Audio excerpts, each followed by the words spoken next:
Hello, and welcome back to another week of the Storied Arcs podcast. I am your co-host, Mike. And I'm your co-host, Alex. And this week, for our deep dive into creator-owned and indie comics, we are discussing the Deluxe Edition Volume 1 of Ex Machina, which includes Volume 1, the first 100 days, and Volume 2, Tag. And if you're reading in single issue, you may notice, I believe, your claim back in Paper Girls is that Brian K. Vaughan writes the best first issue in comics. Yes. So yeah. Perhaps even before diving into the first 100 days entirely, let's just be in awe a little bit of how he kickstarts a series. I think regardless of who he's working with, whether it's, and I can think back to a couple first issues, like I know the first issue of Saga ends, obviously Ex Machina here, Paper Girls. There's always some sort of kind of gut punch. And it's usually always a full page splash because when you're reading the comic now, it's going to end on a left-hand page, right? So you're reading left, right, you're going to turn the page and it's going to end right there on the left. So it's the last thing you see when you turn the page. And it's something that Ex Machina does all throughout. It almost always ends on a full page splash that's not a cliffhanger. It's more just kind of like a oh crap moment.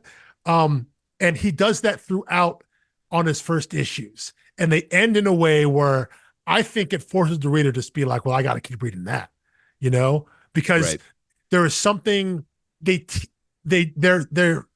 end in a way that tease something. They tease where the story is going. They tease something about the story.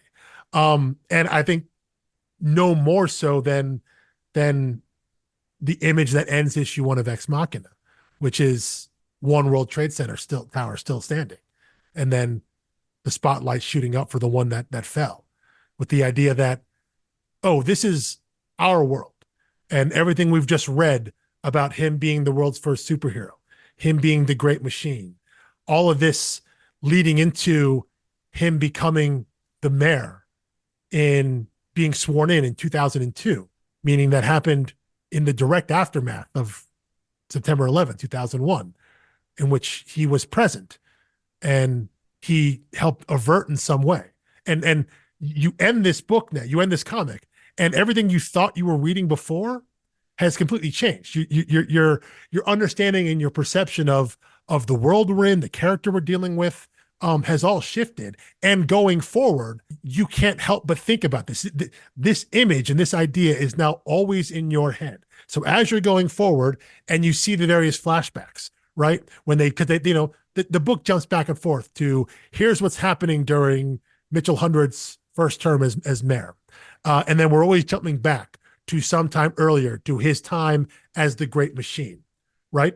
Right. Well, and in the first issue, you don't realize the date you're dancing around. Well, that's the thing. You don't. You all you know is you're jumping back in time. But 76, 02, 99. Yeah, now you understand what the significance of that. So every time you jump back and you see that, oh, in the flashback timeline, we're inching closer and closer and closer. And wait a minute, he's retired from being a hero now? Then, like he retires being a hero in like early 01. We see those flashbacks. We see his first encounter with Dave Wiley, the guy who becomes his chief of staff, the political operative. We see him revealing his identity. We see these things. We see him start running for mayor. We see all that, and we're still inching towards this date that we know, that this target date that we know is there. And so it changes. It changed your relationship to the story, and you haven't even gotten the story yet. There's something similar. I don't want to spoil Saga, but if you read the first issue of Saga, it ends with narration from the character Hazel, basically talking about how not everybody gets to live at the end of the story. And it's a splash page of Marco and Alana there. And so there's this ominous heading of like, oh, well, is that the kind of book we're reading now? And so now you go into the story, and that's in the back of your head always, of like this kind of warning shot at the end of that first issue. What we get here in Ex Machina is the same kind of thing of we know we're going to get there, and we know that this obviously is important. It has to matter. How does it matter? How does it How does it manifest? What happened on that day? What happened immediate after? How did he go from this to then being elected? You know, what role does this play in this universe? This idea that the attack still happened, but just didn't happen the exact way because we had a single superhero that was able to intervene. How does that one simple act, that one simple thing, change the world's relationship and the city's relationship to 9/11 versus to what we know our own real life relationship is to, you know? And Right. said it sets you up, for what's going to come, and you have no idea where the story is going to go.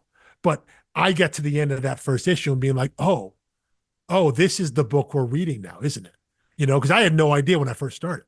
But that idea of prepping you for priming you, the reader, in a specific way. Well, and I think it leaves you at his mercy.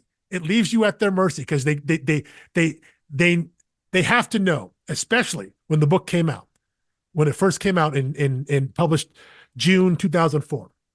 So in that moment, you know, it's an evocative image now, but especially in that moment, less than two, what, 2.5 some odd years, almost 3 years from removed, they have to know what that image is going to do.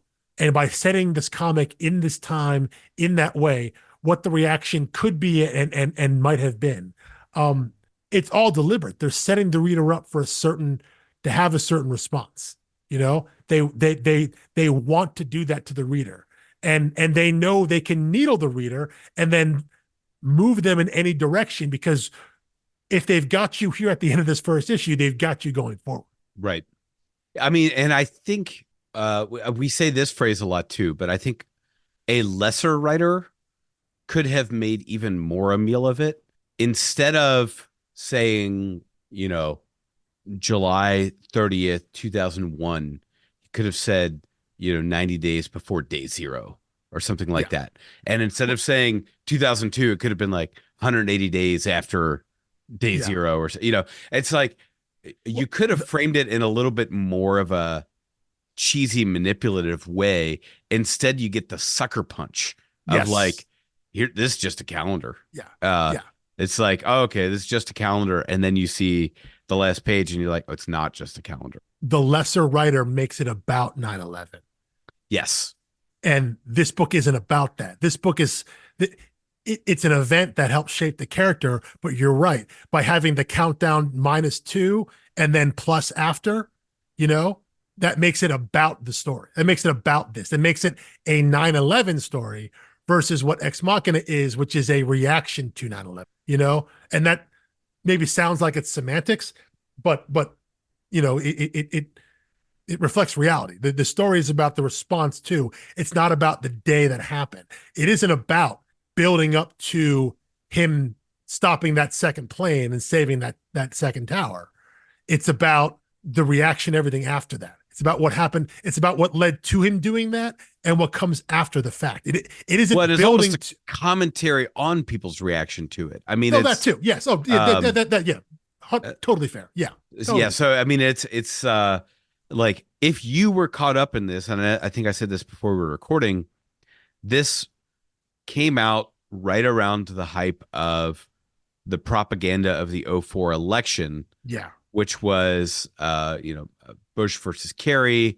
And it was like, oh, we have to delegitimize, Kerry's military service. This one's all about supporting the troops. If you care about 9/11, then you got to support Bush and you got to support the wars and all of this other stuff. And like, this stuff was being used to manipulate people one way or the other. And it was one of those things where it was almost like, it's, if your parents tell you not to do something, whether you do it or don't do it, you're doing it because of them. And it was like the whole election, whether you're voting, Bush or Kerry, there's a sense in which you're voting in response to 9/11. Yes. In 2004. Oh, yeah. Yeah. Like, I mean, this 3 years later, they're just now getting the most mileage out of this. Well, And there was like a scene in Community early on where Jeff tries to win an argument by appealing to 9/11 and they just boo him. And that was like 2007. Yeah. And it's like it was so overdone in '04 But that it became a trope that was like self-referential 3 years but later. it makes sense in the if you take the cynical view of our political system, like the event happens in '01, right? So '04 is the first general election we get to. So in the immediate years after, it's it's it's seen as non-political, right? 9/11 was a tragedy that happened to the nation, right? It's Right. seen as non-political. It's about it's about survivors, it's about mourning the loss, up until the point that it becomes useful as a political tool. And that happens in 2004, in this moment, as you say, when once it becomes something that can be used as a political tool, then it becomes divisive. Then it becomes weaponized in that way. And that's what you're talking about. That's spring summer of '04 when we're in the deepest throes of the political campaign, the presidential campaign for the general election. So yeah, there is a feeling, I think, that that's kind of when it turned, when the idea of 9/11 began to turn overall, when it became an issue that you're right, that you had to vote on, whether you voted on it or not. It became the thing that determined or decided your vote through no fault of your own as a person, but because that's how it'd be shaped. That was the message that was being shaped around it. So yeah, that's the landscape that this book comes out in. Yeah, which I'm kind of thinking, I think you and I are probably the ideal age range for reading this book. Because of what our ages were at the time 20 years ago. Yeah, yeah. I mean, you were in college. I was graduating high school, getting ready to go to college. It was my first election was '04. Mm-hmm. And I don't think it was like any other election. It was also like, the first election where the internet really started to be a factor. Yes. Yes. Not, then '08 was like the first one where social media was really a factor. And yes. Yes. I have not seen in my short time as a voter of 20 years, I have not seen two similar elections because like the media landscape changes so drastically for each one. Yeah.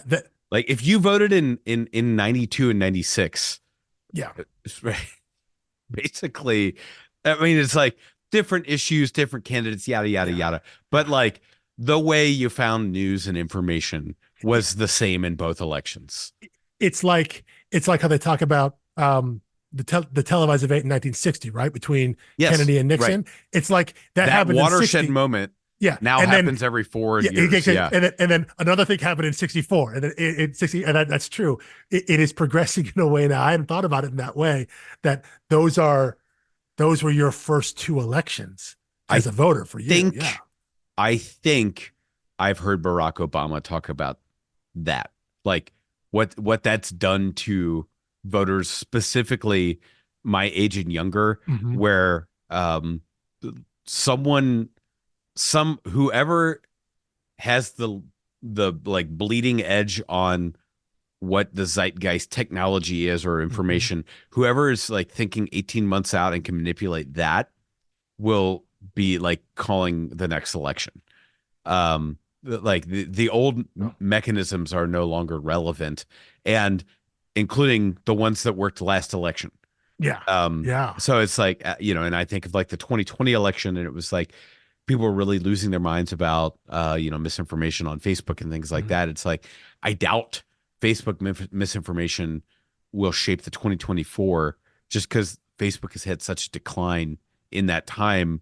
And, TikTok has emerged. So it's like TikTok may shape the next election quite a bit more. So anyway, it's just interesting. It's a moving target. And that's the worst thing anyone has ever said in this podcast. What's that? TikTok may shape the next election. That's the worst sentence anyone has ever said. Well, I don't think it's because it might be true. Well, to me, yeah, I'm calling that as like, I'm not the color commentator here. I'm the play-by-play. Yeah. I'm like, I don't see that as intrinsically better or worse than when Twitter influenced an election. but Yeah. but But you're yeah, not wrong though. I think the idea that yeah, the landscape moves so fast that every general election is different, and there we haven't hit some sort of like plateau, and I there's guess no maybe new normal. Yeah, and it's the fear is we may never do that. Um, but all yeah, this that to say, I think it's nearly impossible for anyone other than our age or slightly older to really understand what setting this book in June 2004 looks like. I don't think there's yeah any way to depict it. I think if they made a TV show of this, it yeah would be so clunky to try to explain to people like, here's the technology that exists.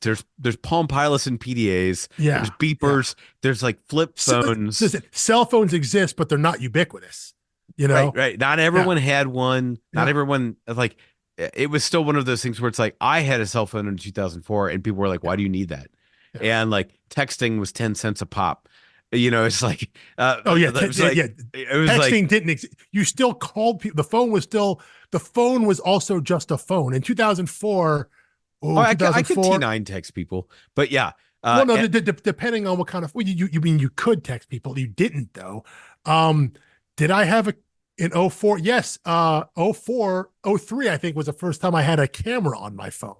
oh yeah. Oh Um, yeah. No, you spring '04 I got a yeah, camera yeah. So that's where we and people are were like, right why now. would you need that? And now I'm Yeah, like, and now yeah, people are like, man, the only thing I don't like about my phone is like if I can uninstall the phone app, yeah, and it was yeah. just like I just want like an always connected PDA, Yeah, uh, I want the pocket computer, the which ability to. honestly, PDA is a better description of a smartphone Oh because it was yes, called a personal digital assistant, yes, and a PDA, as seen in this comic, was basically a glorified digital calendar and contact like Rolodex. mhm. And Uh, calculator and contact. Yeah, so yeah, yeah, it was and all the basic functions of a really bad smartphone. gaming platform. Yeah, you could probably play Stake on it still. Yeah, Yeah, it was all the basic functions of a smartphone without the ability to talk to someone who wasn't in the same room as you. You know, right. like that was the only thing it didn't have that the smartphone then took. But you're right. The phone part of smartphone is like Dispensable. the most unutilized part of what we have here. But yeah, but that was the world we were in, and I think you and I both being we are old enough now to have been young enough then to where these things really wouldn't matter. Like the Journal Moore character, the intern, Yeah, is someone who age wise would have fallen right in between you and I. yeah, So in terms of audience avatar for looking at the world and seeing the world as it's being depicted for quote unquote young people, because that's what she gets assigned to, right? That's the position that Mitchell Hundred assigns her to, like liaison for youth outreach or right. whatever BS title that was. But yeah, she would have fallen in we would have fallen in that same age range right there.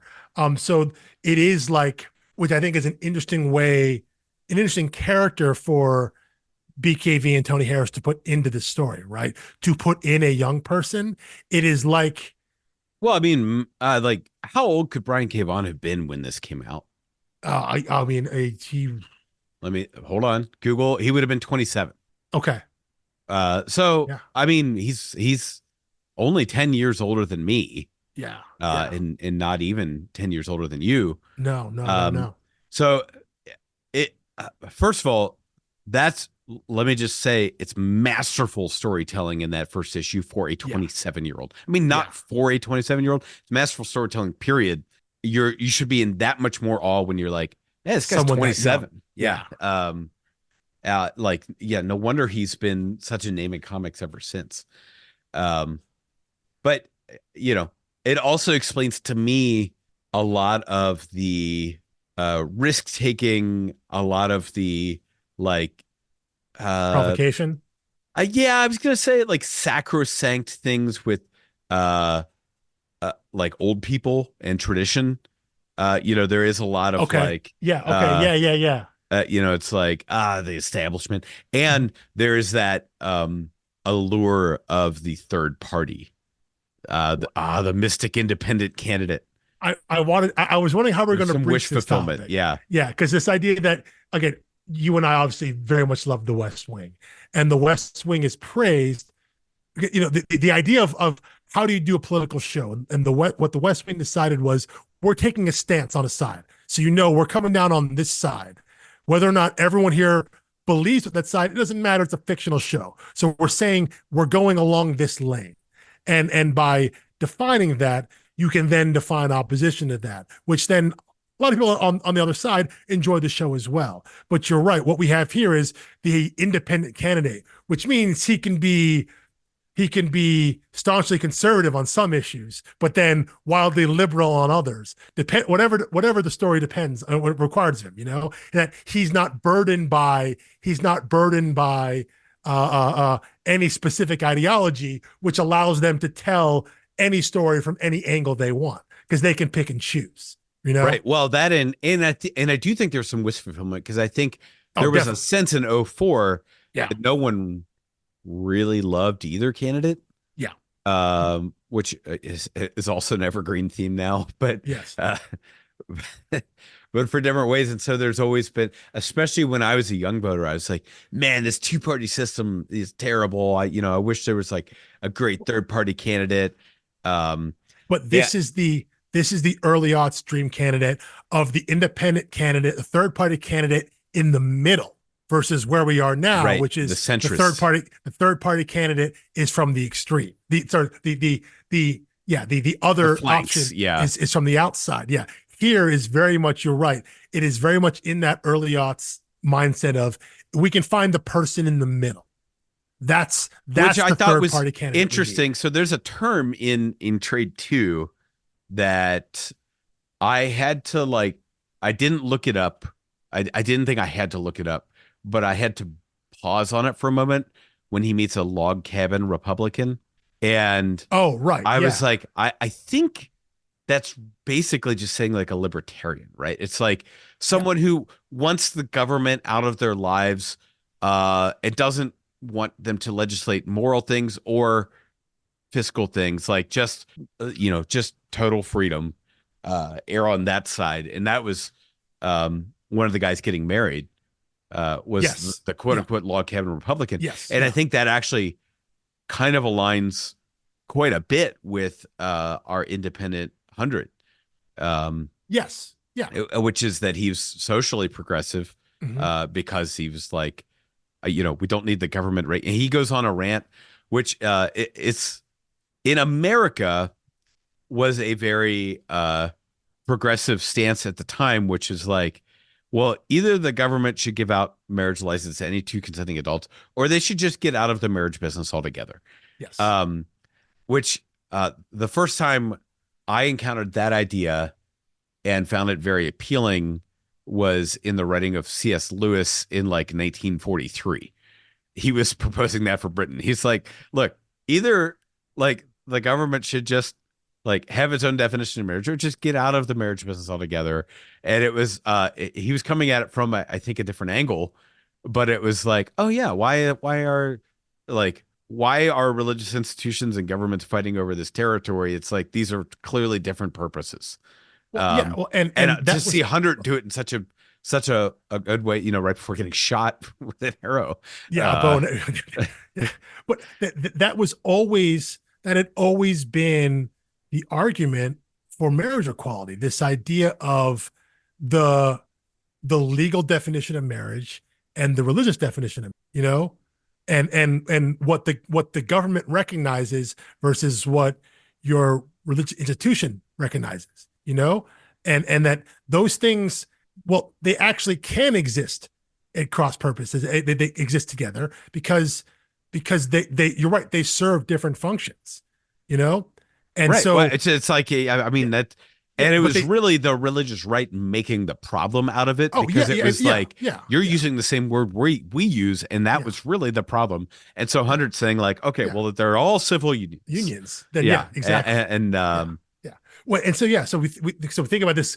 This is, but I think that's some of his 27-year-old iconoclast kicking in, saying like, I can use this as a little bit of a hobby horse, right?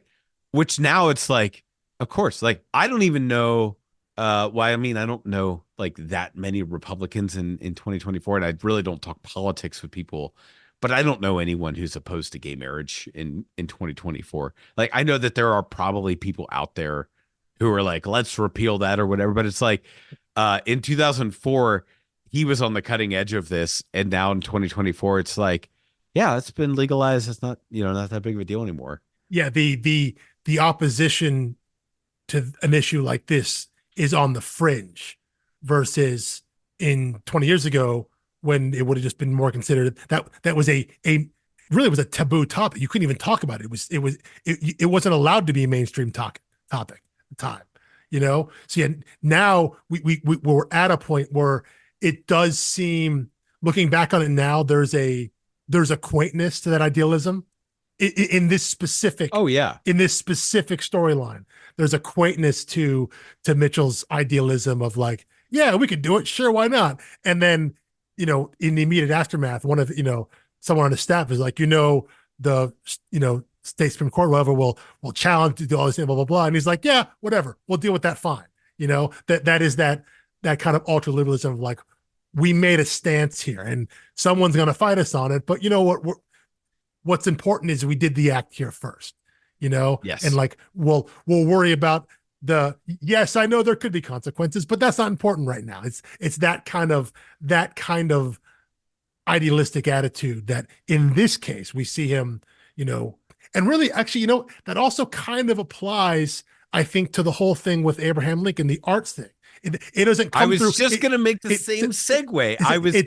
It doesn't come from Mitchell in this case. It comes from Journal, his intern.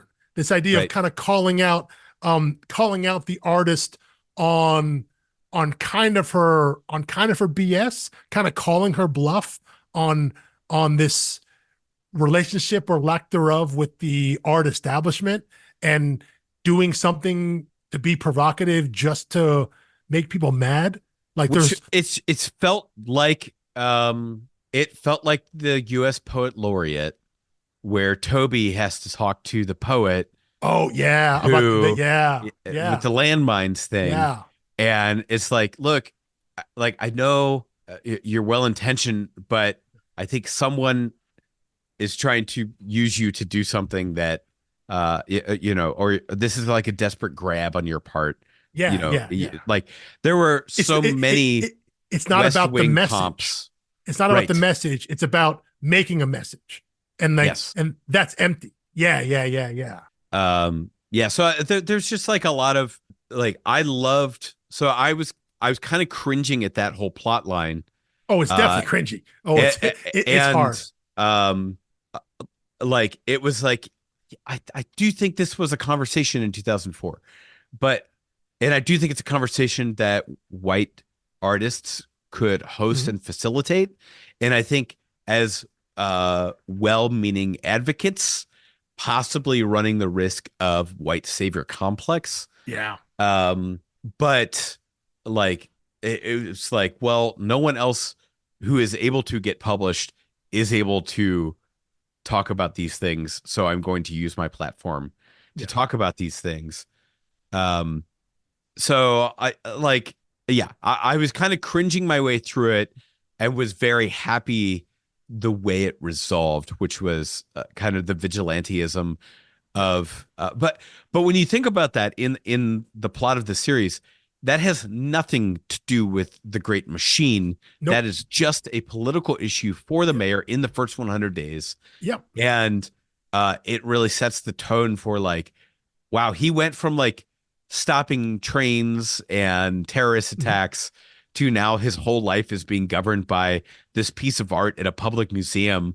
Yeah. And the arena shift, the jarring juxtaposition between that and like an actual killer out in the, killing snowplow drivers. Yeah.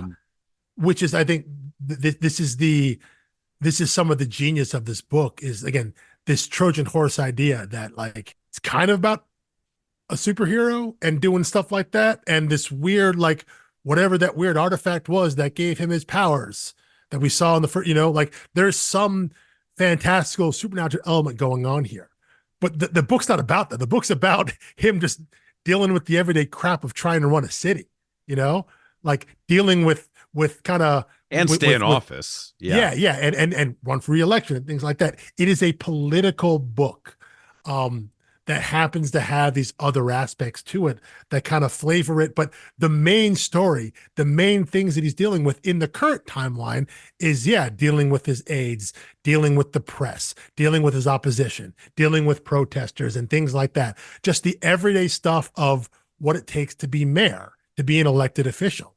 You know, and again, sprinkled in on these little things of, oh yeah, he can talk to machines, you know, he has a special Can we power. talk about the mechanics of the machine talking?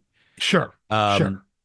So he means machine in the most primitive sense, like any two Yes. cogs or gears Yeah. moving so, together. yeah, It does not not just require electricity. electronics. It does Yes, not yes. require an operating system. Yeah.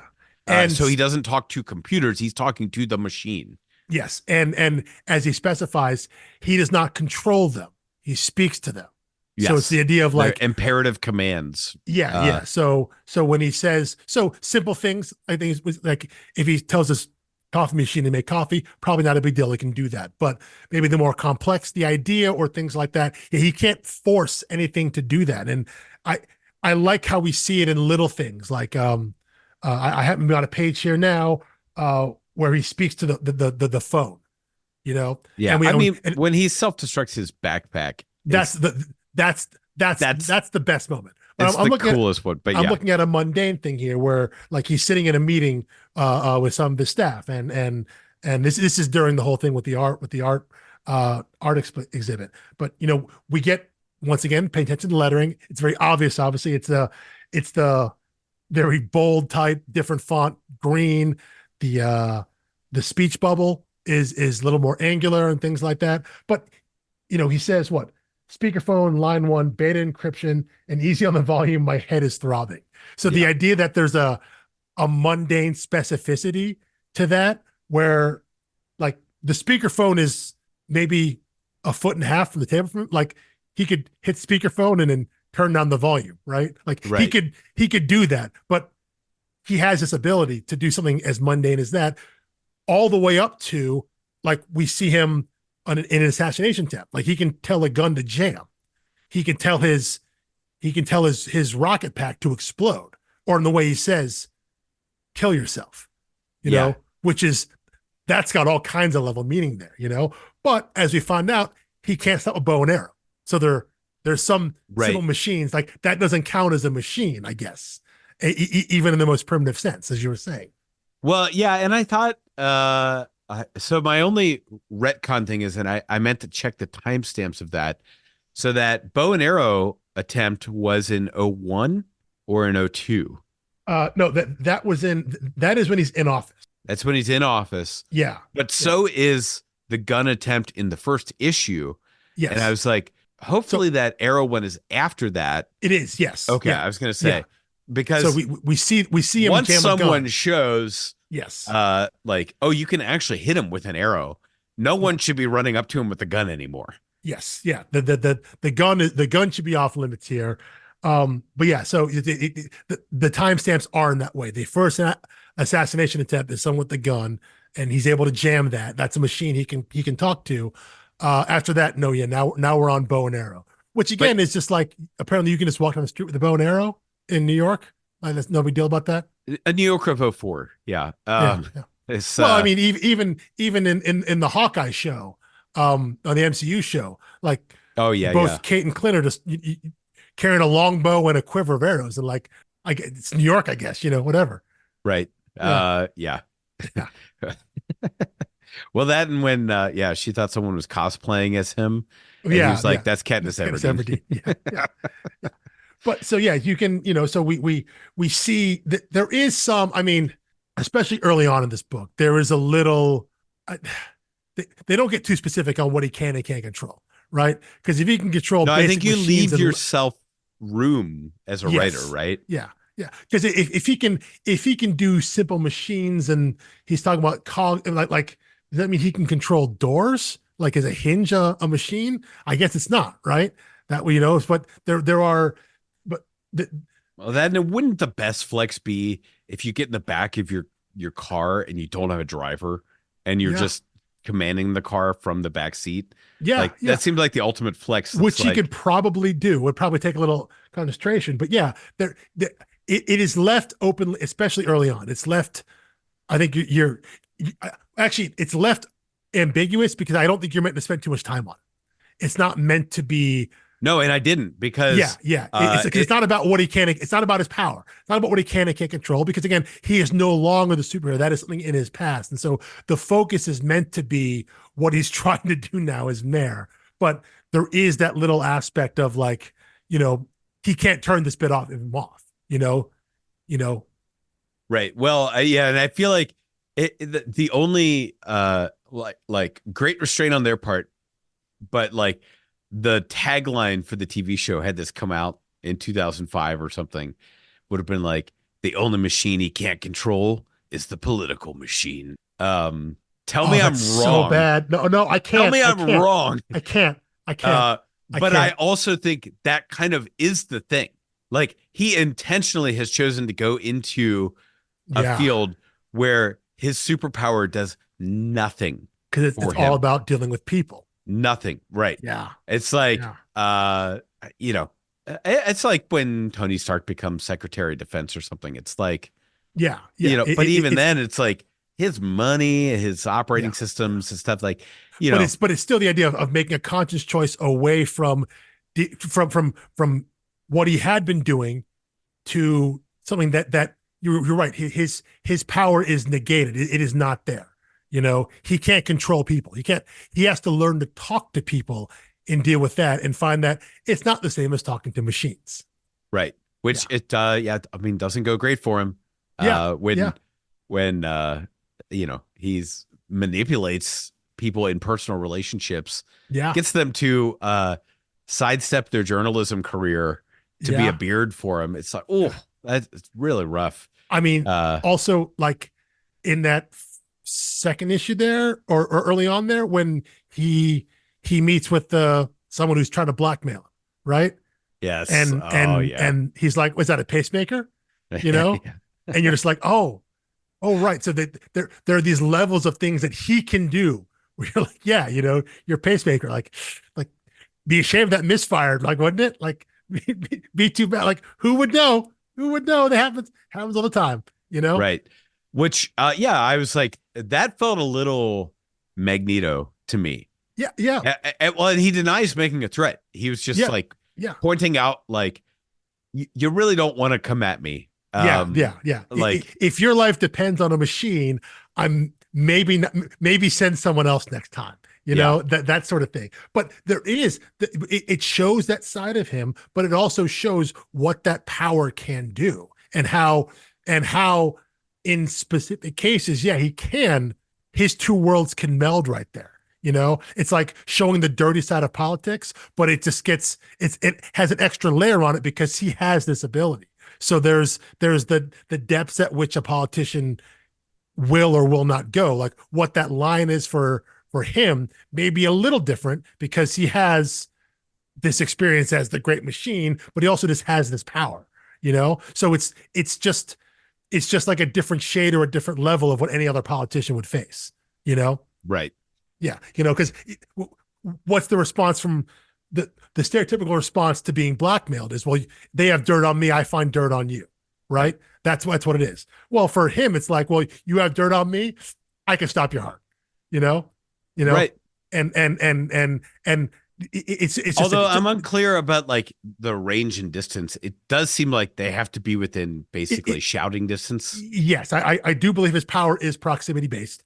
I think they, for the most part, established that through inference. I think in terms of like he's not sitting in his office and it's what's around him.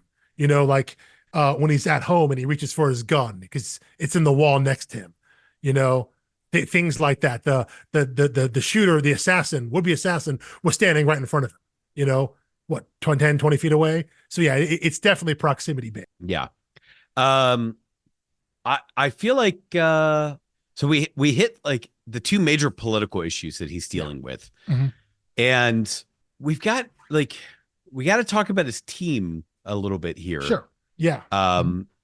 Because it's a lot of characters to keep track of, which There is. Yeah. is normally a complaint of mine because I have like an obsessive encyclopedic nature about me. When I watch or read something, I want to have full comprehension of everything I'm on the table. Yeah, you want to know who everyone. Yeah, you want to know who everyone is and what the role is and what they're doing. Yeah, so there are shows where like it's just like 40 characters, and it's like you just have to sit here and watch each scene and take it in, and eventually. But I'm like attentive, and I want to make every connection as soon as it happens. Like as soon as data is presented to me, I want to have this encyclopedic log. And this is just not a book where that's super easy. On your first read. Harder. It's hard on the first read. No, I think second read you catch it all, but I'm like, this is one of the women in this office. Like I don't remember, everyone's name, and they're not going to reintroduce them, and it's not patronizing where it's going to like explain every character every 10 minutes. And I think this is where you fall a little bit into, and I think this is no shots on any reader or whatnot. Who may think this way, but this is just natural tendency. You're like, oh, right, the blackout, the dreads, that's his chief of staff, right? But he's a Democrat. I don't remember his name, right? Yeah, it's Dave Wiley. And you're like, oh, she's the police commissioner, right? And what you know about her is she was a holdover from the previous regime, which was a Republican regime. So now we have two advisors right here, right? Democrat and Republican. Right. The blackout, the dreads. We got the woman who's the police, who's the police commissioner. So there are visual cues to help you understand that. And then you have the young blonde woman who is Journal. That's his intern, and then you have the various chief and staffs. Her unusual name is why I'm able to remember her name. And Mitchell makes the jab about like, oh, we're hiring people with nose rings now. Oh yeah. Because she hasn't, that which is a very, that's a very, I guess at that point would have been if she's 20 and an elder millennial. If you're 20 something and that's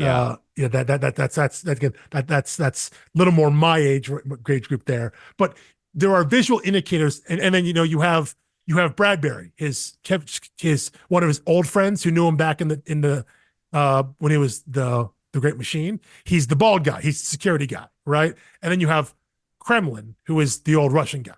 So like you may not remember all their names. It may take a while to learn all their names, but I think very quickly you understand what the relationships are because you understand who they are.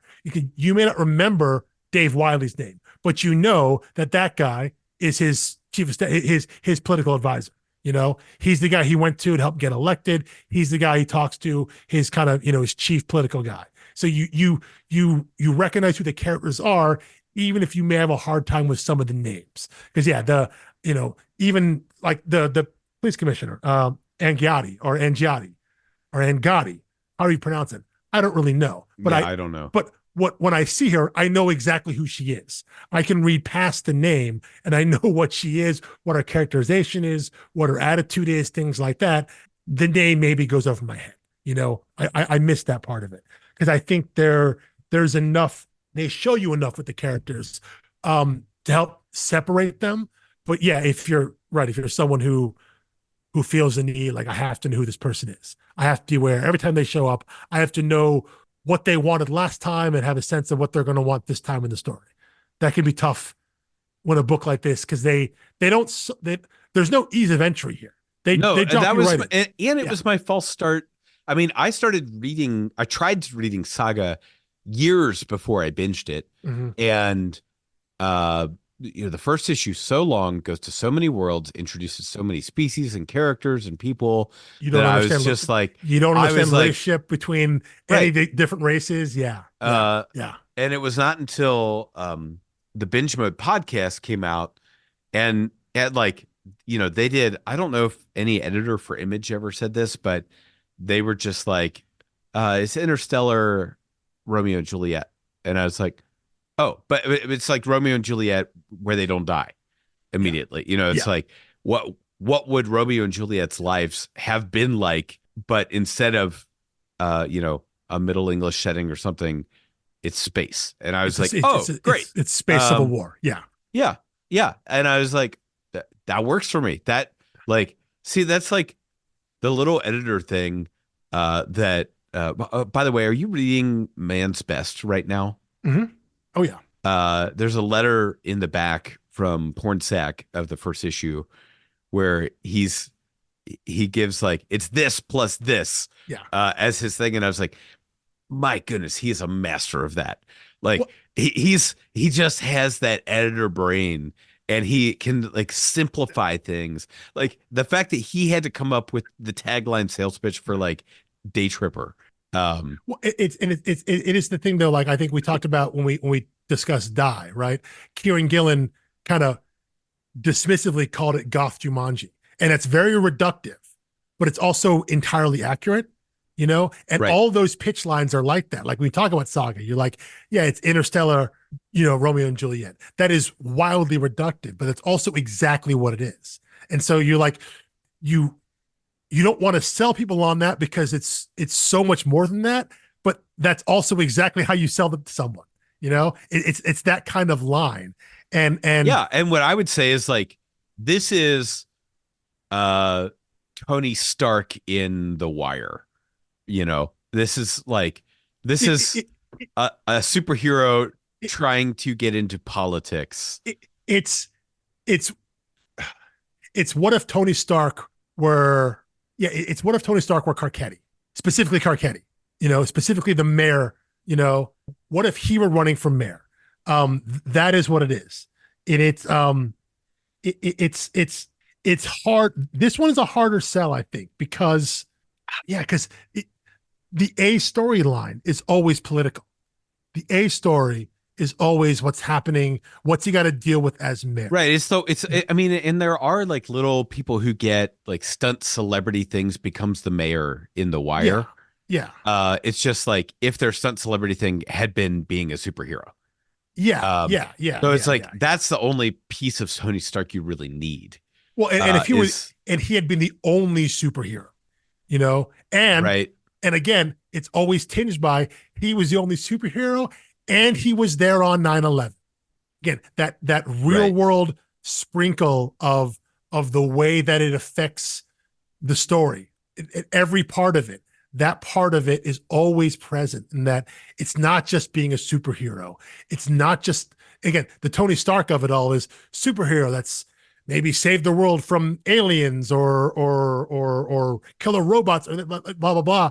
We're reading a story about a superhero that intervened on a significant monumental real life event, and how does that change the world he lives in relative to the world that we live in. But it's that tricky part of it, because it is, again, A story is always political. B story is, I think the way this is in the back matter, in the back of the first deluxe edition here, it's, I think they give what Brian K. Vaughan's pitch was for the story, and he talks about having three storylines. I think the A is always like what he's dealing with. This is the political story. The B, I think, is kind of the underlying, like the I think like the B story would have been like the attacks on the snowplow drivers, like something other thing in the background. And the C story, I think, is the underlying superhero part. What that overlying kind of the mystery part of that pervades through the entire book. But that main story is always going to be, what's the political crisis of the day? What's the thing that comes across his desk that just makes it terrible Which I to, think to is have to be what married? makes this a good ongoing series instead of like a 12 issue concept. Yes. Because I think if he were doing the politician as the B plot, you couldn't sell me on picking up a weekly issue, um, where it's like, well, it's kind of in the background, but he's really a superhero gaslighting as a politician. That's a Yes. 12 issue miniseries. That This is an that ongoing political drama. that's the lesser version of this book, I think. Right. Yeah. Yeah. So I think he got the order right there. Let me ask you a question about this book. Do you like, and try to constrain it to the first 10, 11 issues? Do you like 100? Do you like Mitchell? That's a really good question. I Um, mean, the obvious question of does it matter is no, yeah, because we're I both agree. reading it and Yeah. um, I that's really I boy, I don't know how to answer that. I I actually think he's really interesting, don't. but I don't like him. Yeah, because I And I wouldn't have think, voted for him. see, that's tough though, man. That's Well, with tough the though. 9/11 Yeah, stuff, I know. Yeah. and they get into that though. That's something that like, if because the we haven't at this point in the story, we haven't gotten all of the full backstory. But what we know is he was acting as a superhero. He stopped, revealed himself, ran for mayor, and then suited back up one more time because of 9/11. So this idea that he was running for mayor. So when you throw all that stuff into the stew, and then that guy does what we know he does, you're voting for him. Like you are. Right. People Yeah. are. But back to your original question, I have a hard time answering that because I think what the book does so well is that when Mitchell Hundred makes the right call on something, he is likable. And then when he's clearly on the wrong side of something, they don't try to sugarcoat it. Like if he's on the wrong, like when he comes off being a jerk and all of that, like they show him like, oh no, yeah, he's just like everybody else. Like they're not trying to show him, oh, this is like a flaw. Like I think they show him as um just like a regular person. So when you're not supposed to like him, he is unlikable. They're not trying to mask it in being like, well, he's really a better person than everybody else. That yes, he has flaws because he's human. They're not trying to paint him in that way. I think as of right now, the answer is no. I don't think he's a likable character. But I don't know if they're trying to make him one. Because again, and I think some of that is seated in the opening pages of the first issue, right? Where Right. he's sitting there, he's like down in the basement, whatever, he's talking to someone and he's recounting effectively how things went wrong, you know? And then so the book opens with I guess a flash forward if we look at it from our current time frame. So we know, so you're kind of seated that like things didn't go great, even though we're seeing him do a lot of good things. We're seeing him trying to do a lot of good things. But yeah, that there's something in the back of your mind that like, man, this isn't going to end. This may not end well. This may not go the way you think it's going. So I don't know if he's trying to be likable. I think they're trying to make him as real as possible by I think they're giving trying to him. make him interesting, and they don't really care if he's likable.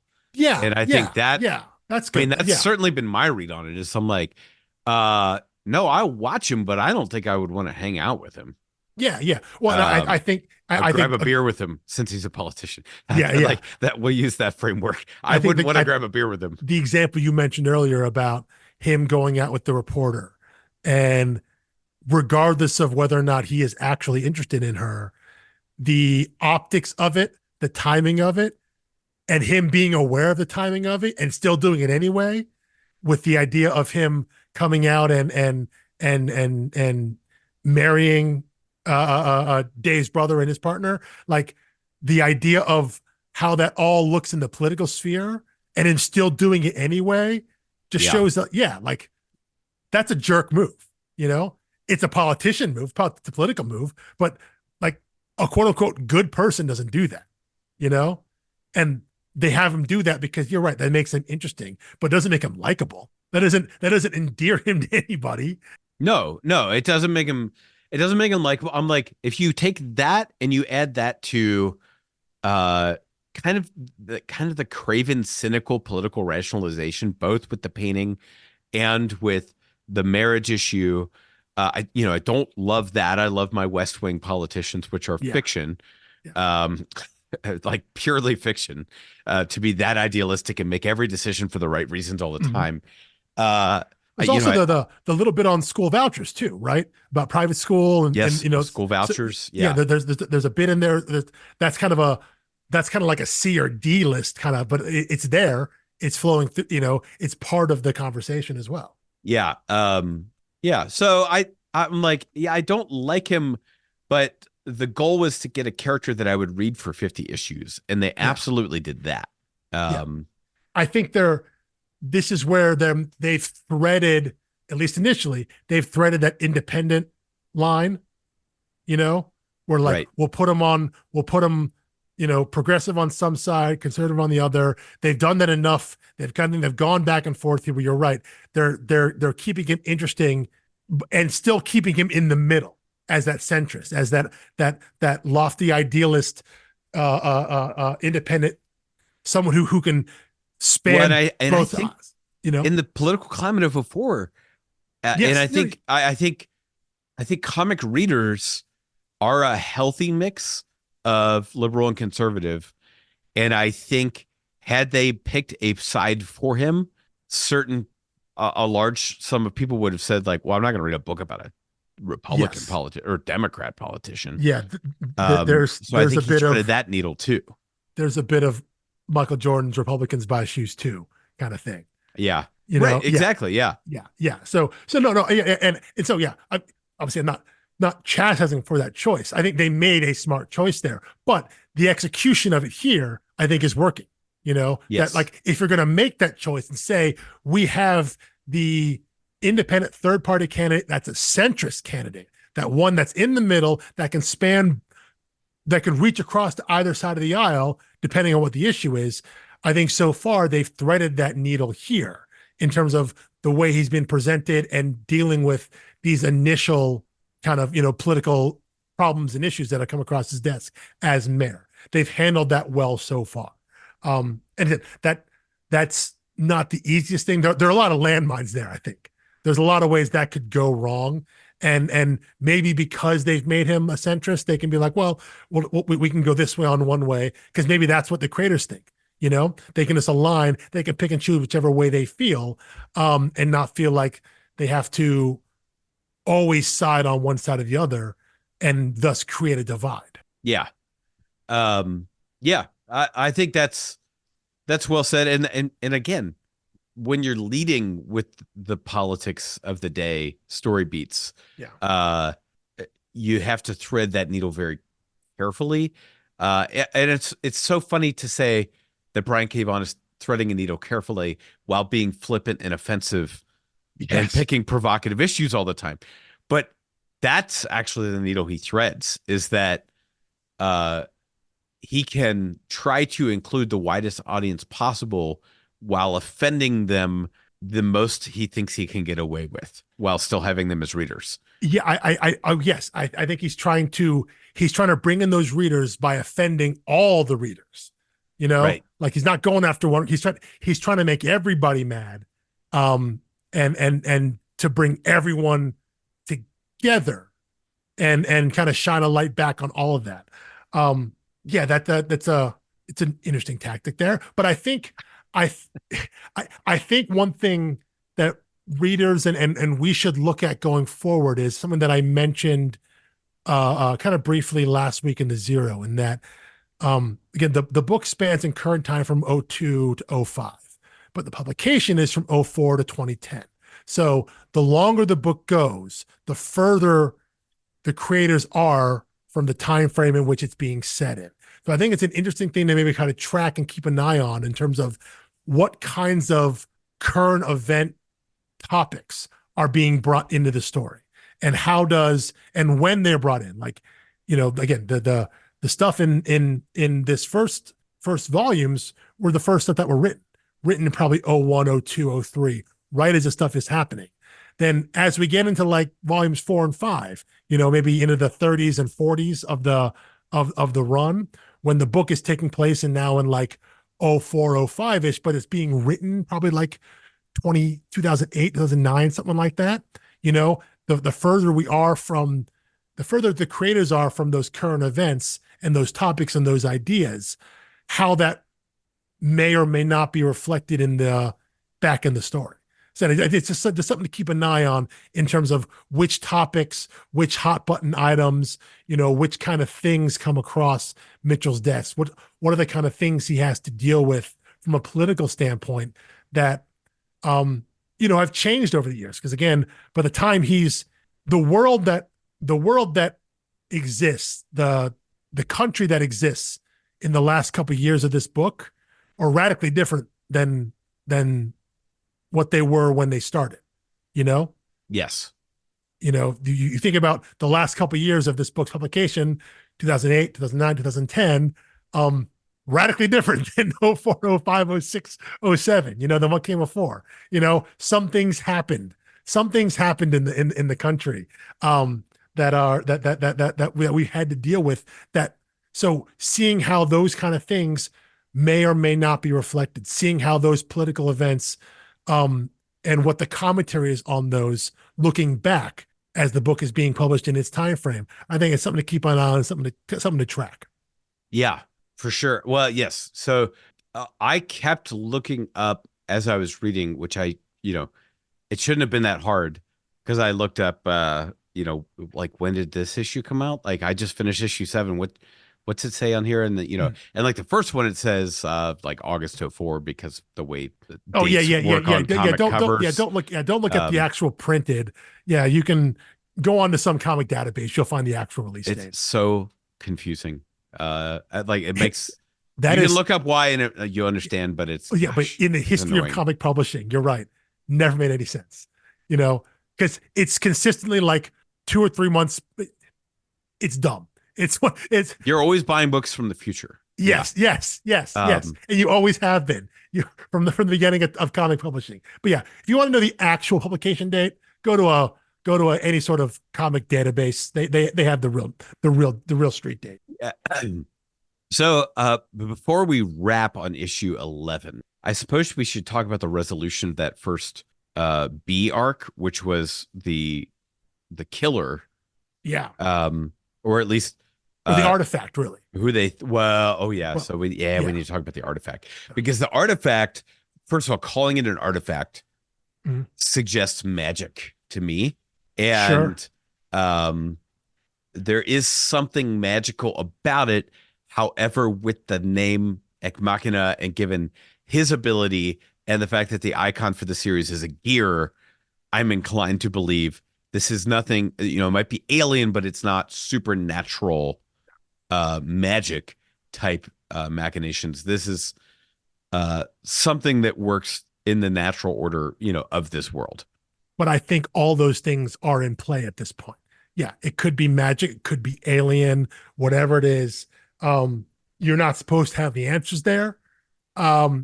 Because you see, there's the early in the second arc there, you see like the 2 random women who get on the subway because they're trying to they want to see the various, because those symbols that are being graffitied all over the subway, hence the title of that arc is Tag, right? So they go down there and they look at those, and one of those women, as they're going to the subway and they're looking at those painted symbols, like starts frothing at the mouth and then stabs herself in the eye with a pen.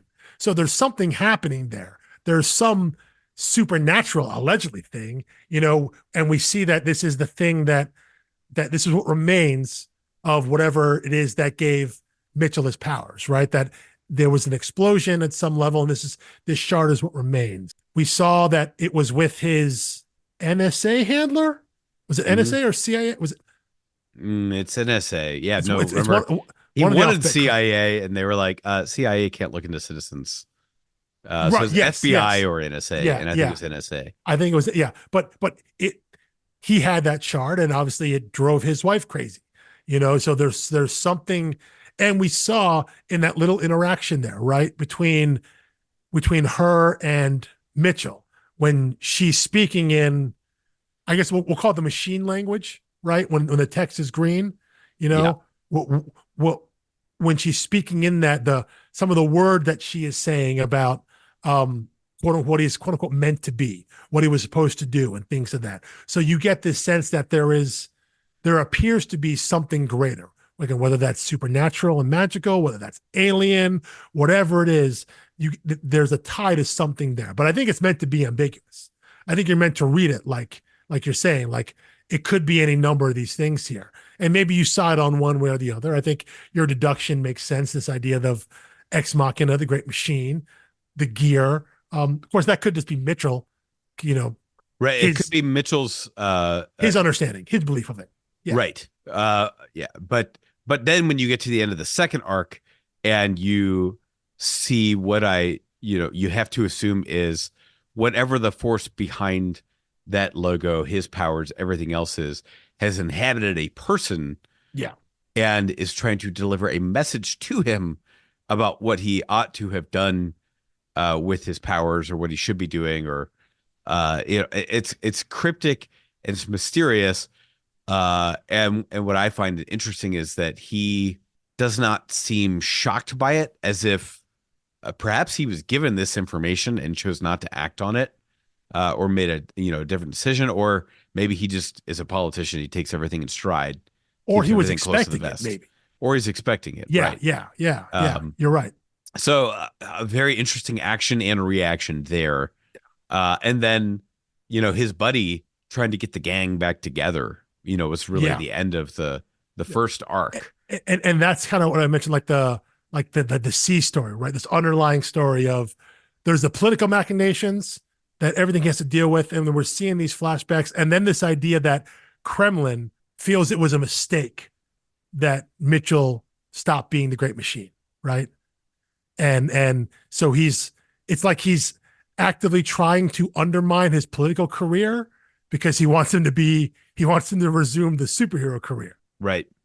Yeah. And it's always the guy in the chair who misses it most, right? Because yes, he can't cash in on his fame from being Yeah. part of the Great Machine team. But the face of it can be like, oh, well, I'm done with that now. Now I'm going to go be a celebrity mayor. Well, and even Bradbury, who's the third guy there, he's still with him. He's on the protection detail, but even he kind of is like now my job is like driving you around, picking up your dry cleaning and stuff like that. Like he feels like a gopher now, even though he's clearly head of security. But this idea, you're right, it's the exact same thing that happened to Happy Hogan in Iron Man 3. Yeah, he's like forehead of security, but it's because he's like, do you what people did when I told them I was Iron Man's bodyguard? They laughed at me.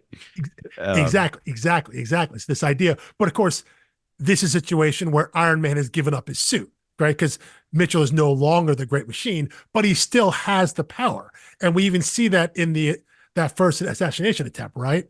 The guy pulls the gun, and Bradbury's trying to tackle Mitchell and get him out of the way, and Mitchell's like, "Jam," He's like, "You didn't need to stop me for that one. Like, you're doing your job, but yet I can stop that one there." Then, of course, it gets thrown in his face when the bow and arrow hits him. But you're right. This idea of this team of people that were trying to do good as the Great Machine, wanting to get back to that, thinking that maybe you can do more good being the vigilante than being the politician. It's kind of the age-old question of well, it's different for someone like Bruce Wayne because Bruce Wayne was a billionaire, but the idea of how do you do more good within the system or outside the system, because no matter what Mitchell did as the Great Machine, he's acting outside the system. And we see that in the way when he first interacts with the commissioner and Gotti, right? And kind of reveals who he is. She's basically like, no, you're a criminal. Like, I should arrest you for everything that you've done, regardless of how much good you think you've done. You are a criminal. So yeah, what is that? That's kind of the push and pull, and that's that underlying kind of background story that's going to be running through. I don't think it's a spoiler to say it runs through the entirety of the comic, of the narrative. It's that idea of there's no spoilers there. Yeah, there's no spoiler there. I think any kind of cognizant reader will see that there's the political machinations on top, but this underlying bit of, can you escape your past? The things you did as the hero, do those things, can you ever stop? Once you start doing that, can you ever stop doing that? Is it as simple as literally turning in your wings and becoming a politician? Or are you always the Great Machine? And so that's going to be an undercurrent throughout the entire story. Yeah. Yeah. All right. I think we've exhausted our thoughts on 1 through 10, or at least, we can always dip back into it when we're going forward. But you wanted to talk about issue 11, this one shot. I did. I want to talk about this here. So for those listening who don't know, in my day job, I'm a registered professional civil engineer. Meaning that I have a stamp that has been issued by the state of Ohio and the Board of Professional Engineers that allows me to sign off on design, basically on civil engineering design and recommendations and drawings. It is like passing the bar exam or, going to med school, whatever it is. There's an ethical component to it that's saying that I'm competent, I know what I'm doing, and that if something goes wrong, I can be held personally liable. So that's what being a professional engineer is. Before he was mayor, before he was the Great Machine, that's what Mitchell Hundred was. He was a civil engineer. Although I believe he's probably more a structural engineer. They say he has an obsession with the Brooklyn Bridge. We see that kind of early on, but he is a civil engineer, he's a structural engineer specifically. And in this scene, in this kind of one shot, when he goes to the fortune teller and it's like he's unburdening himself.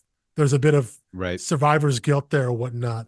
But there's a moment here where, as he's kind of breaking down, he says, he's talking about what he could have done. And he's saying, I was looking out for us. If I could have been there from the beginning, I. Then no panelist says, I made it back to ground zero about 90 minutes after I diverted the second plane, forced to make an emergency. There wasn't a civil engineer alive who thought that tower would go down, but still, I tried to help everyone who was trapped by the fire.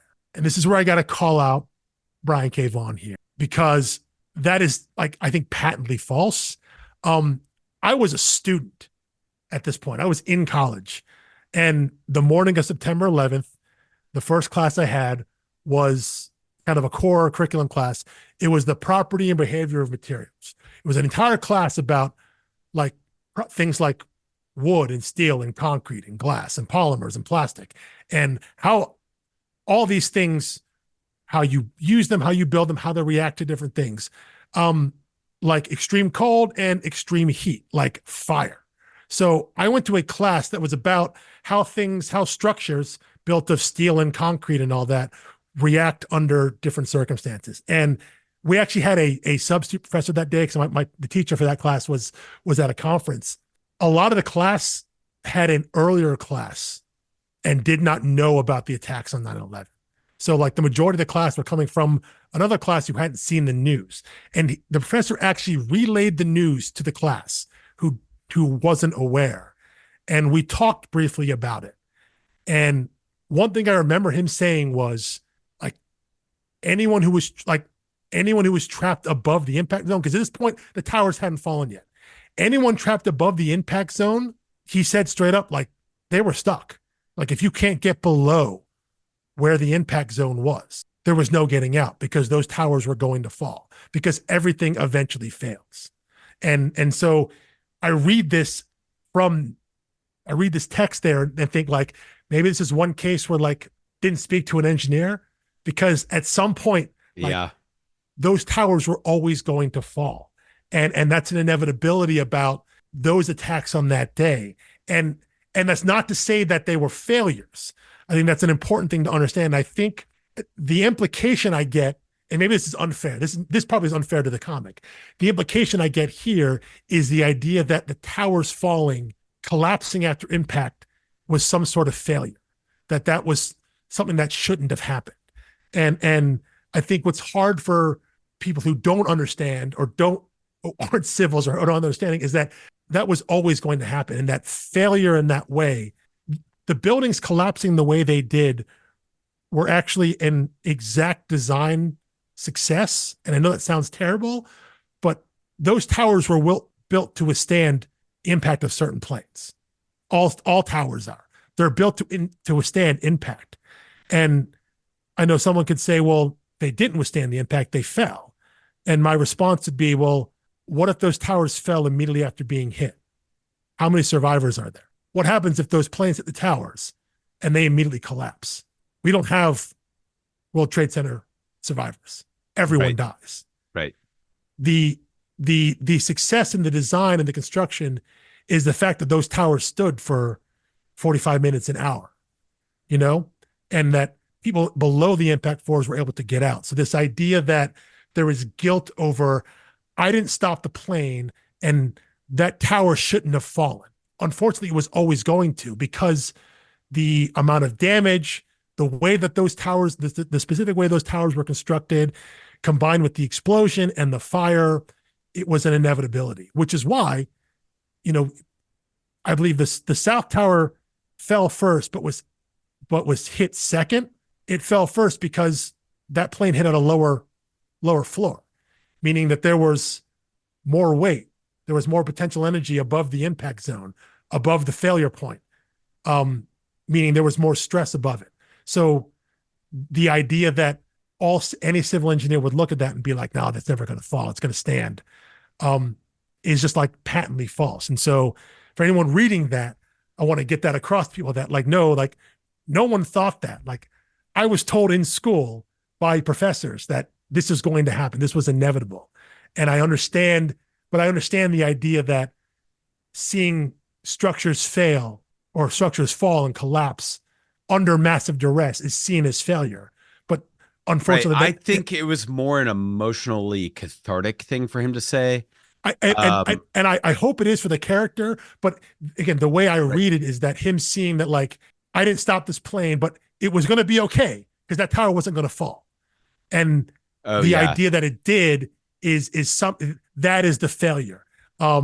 Versus his guilt would have been different if he's like, I had to get there because I knew it was going to fail, because there was no way. I had to say it depends what the word fail means. It's like, yes. But I think even though he's saying I was trying to help, everyone was trapped by the fire. But if his attitude is, I'm going to help these people because I have time, because the building is still going to be here, that's a fundamental miscalculation. And I think it's a different kind of guilt for him versus I'm racing against the clock because I didn't stop this plane. This building is going to collapse. Nothing I can do can stop that because I didn't stop from the beginning. I think there's a different kind of guilt his character can have, versus this, what I believe is an incorrect view that the writers gave him. I guess through no fault of their own, probably because they didn't think there's something that they should research, but I can understand how the layperson may not understand the specifics of what was going on in that building, like what the forces were going on, what forces were acting on it, how the stresses were happening, what was happening at that. But like any civil engineer would know, any trained civil engineer, even a partially trained civil engineer like I was and my class was, like these are things that we were aware of that I don't think a layperson would be. So I can understand where that would come from the writer's aspect, but I wanted to get that out to anyone listening that like, no, that was not the prevailing theory amongst people who do this for a living. I can understand it being a shock to the layperson, as I said, but for someone like Mitchell, for someone who was steeped in this, for someone who did this for a living, whose job it was, that should not have been a thought that crossed his mind. Yeah, I think, it's a good point of order, because I do think misread, it would sound like he's starting to cave to conspiracy theories about how the towers came down, which there were no short supply of. Yes. And you can miss me with all that stuff, but yes, I'm with you. I know what you're saying. And I think you're right on that. This idea that, because again, it changes what he thinks his failure is, right? Yes. It changes what his guilt is. If he thinks it was, I was being a superhero with the knowledge of a civil engineer. Yeah. And failed. That's totally different than saying, well, I'm just a superhero. I didn't know whether that building was going to come down or not. I was doing the best I can. Right. Versus I was doing the best I can, but I had some advanced knowledge. You're right there. I think because of that, because of the miss in the language there, and I do believe it's a miss. You're right. It brings in other aspects. It brings in the conspiracy theory. It brings in, or theories, I guess I should, just one. Let's not limit this to just one. There were theories out there of what happened that day. It allows for some of that in there unintentionally, I think. I don't think they're trying to do that. I think they're trying to make a point about his guilt. And in doing so, I think they made a mistake. It's not critical. Doesn't change much. It's not huge to the character or whatnot, but I think it's important to clarify. Someone who does have, it could have been better. It's a small misstep, which is like funny because all of the offensive things that you could have actually, like that got you as an engineer was like, oh, Yeah, this is not how buildings work. yeah, yeah. It's like, forget all of the derogatory language and bigotry and things like that in the book. It's like, civil engineering is where I draw the line. Because well, you're right about that, and there is something funny about that. But presented in this way, it is a level of misinformation. You know, Yes, right, it is right, you're having a character with expertise speaking about his expertise, and he's speaking it incorrectly. And it's one of those things that I guarantee no one had a conversation of, because no one would have thought to. Brian K. Vaughan's not calling up. I don't want to put him on blast here, but I'm doubting 27-year-old Brian K. Vaughan is calling up professional civil engineers and being like, hey, just a quick question about 9/11, just what was going on here, and doing the research there. And you know what? Someone in 2024 may not be doing that same level of research either. You know, you're checking well, other that's what things. I was going to say. I was like, Yeah, I don't know how many comic editors would catch this now or then. exactly. But there are other things you would catch. You know, if you're writing about a certain group of people, a certain time period, there are always things you're going to check out. This is one of those things. I'm not blaming anybody, but it's one of those things that someone wouldn't think to fact check or ask about, or try to get clarification on, or get more opinions on. You know, maybe there are a couple of civil engineers out there that were like, yeah, man, those are going to last forever. I'd like to know who they are, so I never walk into a building designed by them. But it's possible. You know, it's like finding the doctor who's like, yeah, smoking's totally fine. You know, Right. But getting a range of opinions and speaking to the majority of people, I think you would have come to a different conclusion there. But I said, I don't blame them for not going in about that, because it doesn't change anything about Mitchell's character. It literally just changes that one panel. You know, regardless, Right. he still feels the guilt of, I didn't stop the first plane. You know, that's the part he's dealing with, because he stopped the second one. So regardless of what he thinks about what happened to the building, nothing changes for him going forward in the rest of the series about how he feels about that day. It changes that one panel. But because I am who I am and I do what I do, that one panel leaps out at me in a way that it probably doesn't leap out at few other people. It's very specific to me and what I do, and how I was trained and what I know. So something I just wanted to clear up for people who, you know, have not spent the last 20 years as a civil engineer. Yeah, well, I was like, for one more West Wing reference, was that a proportional response? Yes. Yes. Yeah. Probably not.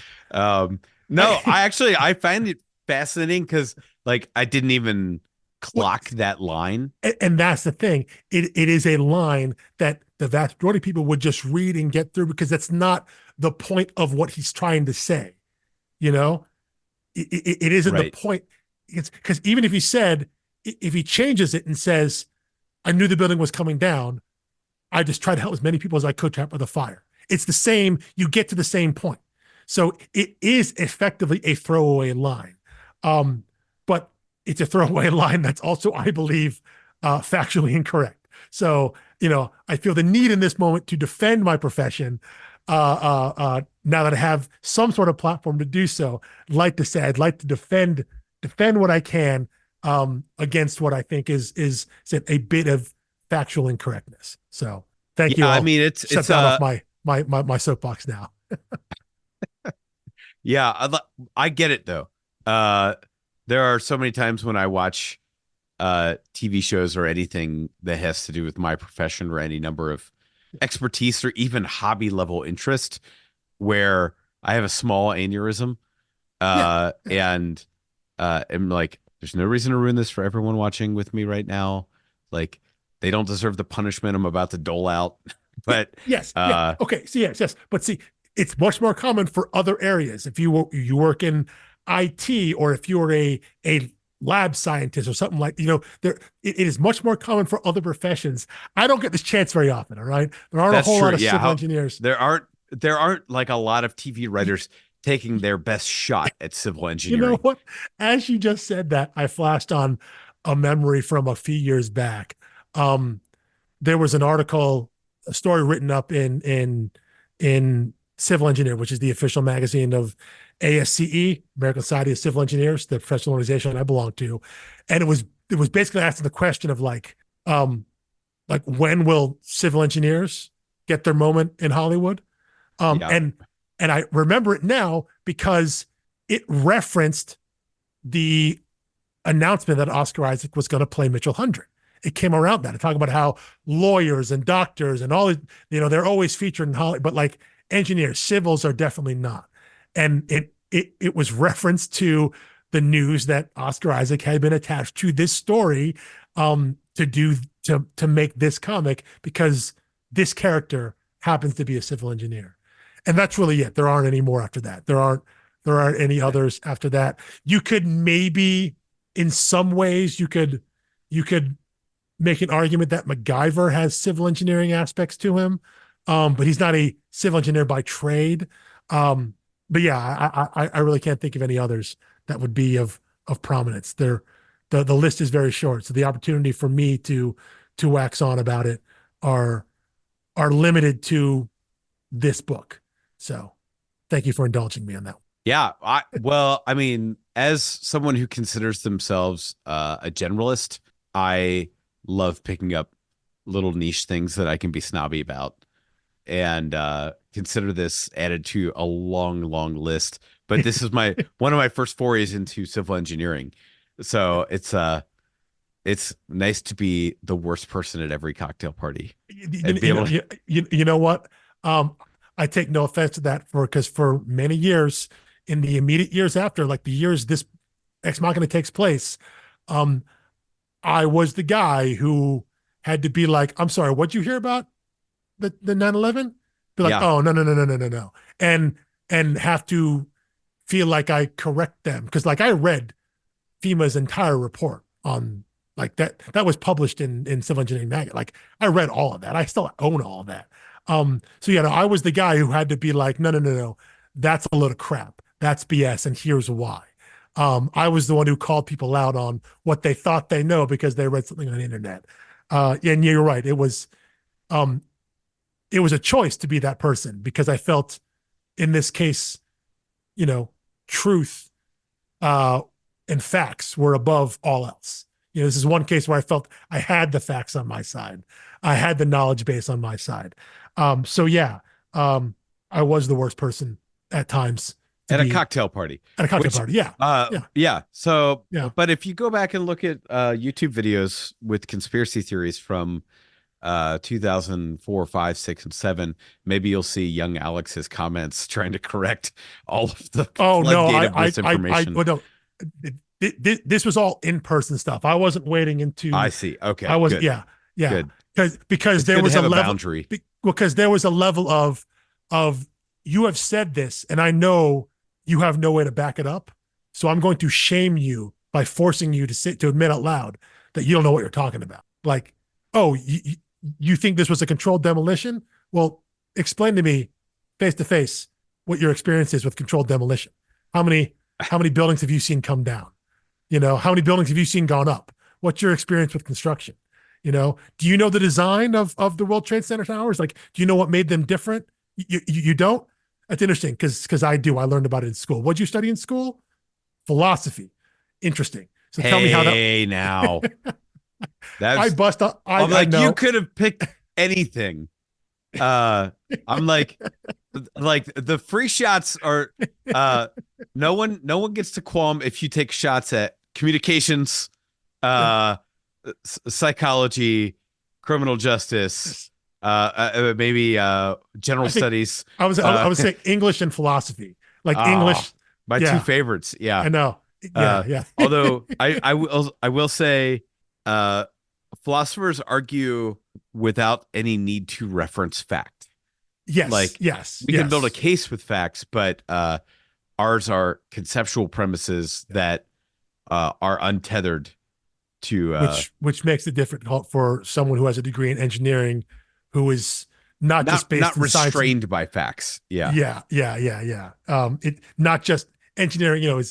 It's not just science on a theoretical level, it's applied practical science. So it's not just what we think we can do, it's what we think we actually can do. So yeah, that makes it tougher to argue with. But again, I will try to keep, I think that's the only time I'll go on a civil engineer 9/11 let's rant. not make promises we can't keep. Yeah, but that one panel, that one line is something that from the first time I read it, it never leaves my head because I'm wired that way of who I am.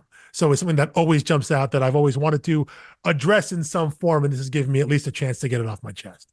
But going forward, unless he makes any other egregious civil engineering mistakes, which I don't think he does throughout the book, off the top of my head, I can't think of one right now. If he does, I'll call out Mitchell 100 again.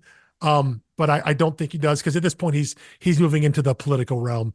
And anyone can comment on the egregious mistakes a politician makes. That's true. Well, that and a politician will say things that are incorrect, and it's not a mistake. Yes, in that sense. Well, so. And I guess it is true here. This is a moment of this scene, private moment of vulnerability. Talking to one person where I think you can believably take away from the story that there's no spin here. There's no political spin. He's not trying for anything. That is a true vulnerable moment for the character. He is speaking from his heart, from what his core beliefs are true, versus if he were to say something in any other realm of his life. So I think that's why it rings for me here, why I jump on it, because I believe this is like a confessional for him. That moment in that episode is a true confessional moment. Right. Yeah. There's no spin there. Right. I was not taking it as spin per se as much as it was like, oh no, I'm saying he's basically like lying to himself because he feels guilty, and he's trying to say like, yeah, well, I made the decision that any engineer or architect would have made. And, yes. And like he's defending himself, but he's lying to do, or like misrepresenting information. Well, that's the thing, but as a form of self-defense. But the truth would have vindicated him. Yeah. Well, I don't think I say that's the thing though. I don't think he's lying to myself. I think the writers make a mistake. I think this is what he actually believes. I don't think he's deluding himself. I think this is simply a mistake made by the writers. So yeah, I'm not calling out the character in deluding himself. I'm calling out BKV for what I believe is a mistake in understanding the situation there. So yeah, I don't think Mitchell 100 is lying to himself here. I think this is what he actually believes, because this is what the character is meant to believe. You know what I'm saying there? Yes. Okay. Yeah. Distinction clocked and registered. Yeah. Okay. Yeah. So I was just kind of reading it backwards. I was saying like, yeah, oh, whether that's true or not, he's telling himself that because he's intent to beat himself up. And that's fair. And you know what? Maybe he is. Maybe and without the that. information, I think my read was fair. But then finding out like it's information that's wrong, and no one in his job would have known, or would have been able to lie to themselves that way. But I think you are right in that, because I think it's an honest mistake by the creators. You have to accept it as being true. And so I think your read is correct then, that if we assume that first part of the sentence is true, even though I know it's not, if we assume it's true, then we understand where his guilt comes from. And then he is working his way backwards. Yes. Saying that, yeah. So you are right that he is using that assumption to work his way around, being like, hey, I was trying to help as many people as I could. I was doing everything I could there because no one thought the building was going to fall. So assuming A is true, I think your read is 100% right in that what he's doing to himself, that he is an intent deluding himself in that way, that he is trying to justify his actions or mitigate his own guilt by using that as kind of his armor, as his barrier. So yeah, no, you're definitely right on the read of how it affects Mitchell and how it affects his psyche. Yeah. Yep. All right. Well, we will see you back here next week for volumes 3 and 4, or Deluxe Volume 2, or the second, fifth of your omnibus, or issues 12 through, it gets a little hairier now. I got here, put it, just make sure it is 12 through 20 plus specials 1 and 2. 1 and 2. Okay. Yeah, those are the two specials that are drawn by artist Chris Prowse. So we'll discuss those more and kind of how they fit into the overall story. But it's 12 through 20 plus specials 1 through 2. That's what you got to read for next week. Beautiful. All right. We will see you all. Thank you for listening and hope you enjoyed this. Please like and share with a friend. Give us a 5-star rating. And we will see you next week. Peace.